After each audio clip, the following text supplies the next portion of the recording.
नाम गुम जाएगा, चेहरा ये बदल जाएगा, मेरी आवाज़ ही पहचान है, कर याद रहे। आज के इस वीडियो में हम बात करेंगे उनकी जिनकी आवाज़ कोयल से भी मीठी है, जिन्हें मलिकाए तरन्नुम भी कहा जाता है, स्वर्ग सम्राज्ञी लता मंगेशकर।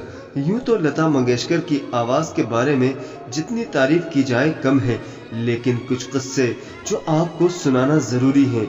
जब उन्होंने गाना गाया था, ऐ मेरे वतन के लोगों ज़रा आँख में भर लो पानी, जो शहीद हुए हैं उनकी ज़रा याद करो कुर्बानी। तब इस गाने को सुनने के बाद पंडित नेहरू की आंखों में भी आंसू आ गए थे। लता मंगेशकर को बचपन में हेमा नाम से पुकारा जाता था, लेकिन फिर लता उनका नाम रखा गया। यूं तो बचपन से ही संगीत की शिक्षा उनके घर में ही शुरू हुई। उनके पिता मास्टर दीनानाथ मंगेशकर उन्हें घर में ही संगीत की शिक्षा देते थे और खुद एक ड्रामा कंपनी चलाते थे। पर समय के आगे किसकी चलती है। दीनानाथ मंगेशकर जी के देहांत के बाद सारी जिम्मेदारी बड़ी बेटी लता मंगेशकर पर आ पड़ी। बचपन में ही लता मंगेशकर अपने पिता के नाटकों में काम करती थीं और इस वजह से उन्हें फिल्मों में एक्टिंग करने का मौका भी मिला।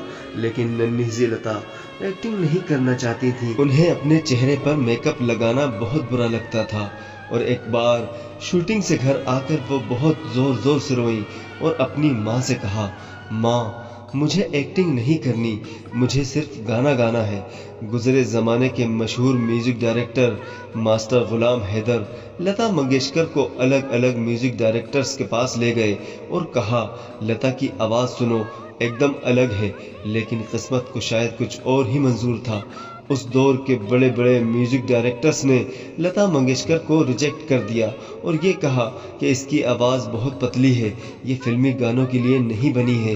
वो वक्त था जब मास्टर गुलाम हैदर ने ये कहा, एक दिन लता की आवाज़ सर्वोच्च शिखर पर होगी और पूरी दुनिया लता की आवाज़ के आगे नतमस्तक होगी। और एक बार इनके पिता ने भी एक भविष्यवाणी की थी, जो कि एक बहुत बड़े ज्योतिष ज्ञाता भी थे, और उन्होंने कहा था, बेटी तू आगे जाकर इतनी सफल होगी जिसकी की कोई कल्पना भी नहीं कर सकता। लेकिन अफसोस, उस सफलता को देखने के लिए मैं जीवित नहीं रहूंगा, और हाँ, तेरी शादी भी नहीं होगी, पूरे परिवार की जिम्मेदारी तुझ पर ही रहेगी। नन्ही सी लता जब समझ नहीं पाई कि इनके बाबा जल्दी ही इस दुनिया से जाने वाले हैं, उस दौर में कहीं इन दोनों दिग्गज की बात सही होगी, ये किसी ने भी नहीं सोचा होगा। जैसा कि कहा जाता है, हिम्मत मत खोना, अभी बहुत आगे जाना है। जिन्होंने कहा था तेरे बस का नहीं, उनको भी करके दिखाना है।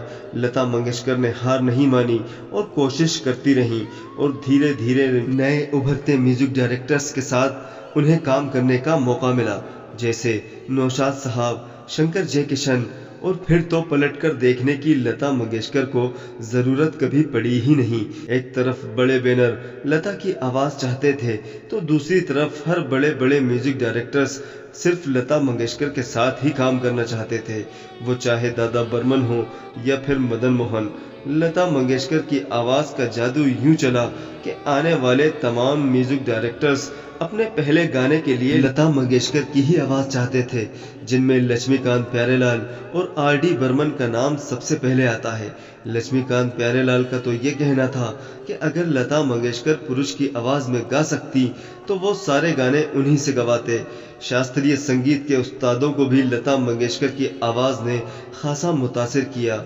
बड़े गुलाम अली खां का तो ये कहना था कि कमबख्त गलती से भी बेसुरा नहीं गाती।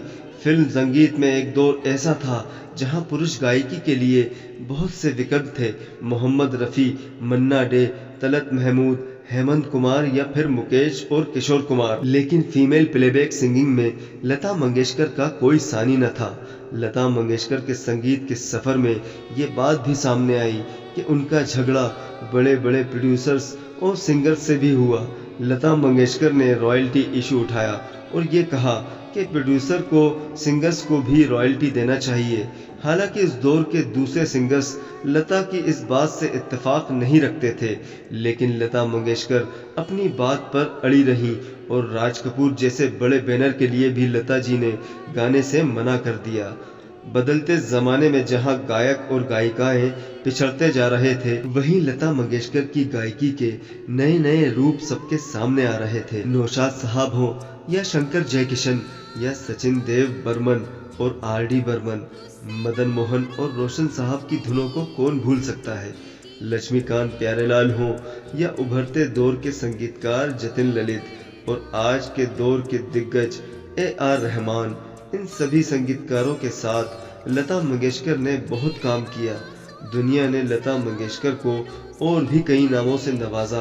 किसी ने कहा आठवां सुर तो किसी ने स्वर सम्राज्ञी, और प्यार से फिल्मी दुनिया के लोग इन्हें लता दीदी कहते हैं। यहाँ तक कि उस जमाने में जो भी नई हीरोइन फिल्मी दुनिया में कदम रखती, उसका पहला गाना लता मंगेशकर से ही गवाया जाता। लता मंगेशकर हिंदुस्तान की वो आवाज़ हैं जिन्होंने फिल्मी दुनिया के बेशुमार संगीतकारों के साथ काम किया, और भारत सरकार ने भी लता मंगेशकर को भारत रत्न से सम्मानित किया।